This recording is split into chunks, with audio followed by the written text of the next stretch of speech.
वजन में काम में लाते हो, और उनकी ऊन और पश्म और बालों से तुम असबाब और बरतने की चीजें बनाते हो जो मुद्दत तक काम देती हैं। और अल्लाह ही ने तुम्हारे आराम के लिए अपनी पैदा की हुई चीजों के साए बनाए और पहाड़ों में गार बनाए और तुम्हारे लिए कुर्ते बनाए जो तुमको गर्मी से बचाएं, और ऐसे कुर्ते भी जो तुमको असलहा जंग के जरर से महफूज रखें।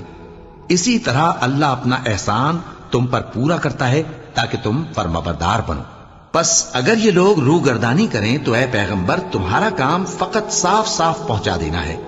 ये अल्लाह की नेमतों से वाकिफ हैं, मगर वाकिफ होकर उनसे इनकार करते हैं, और ये अक्सर नाशुक्रे हैं। और जिस दिन हम हर उम्मत में से एक गवाह यानी पैगंबर को खड़ा करेंगे, फिर न तो कुफ्फार को बोलने की इजाजत मिलेगी और न उनके उज़्र कबूल किए जाएंगे।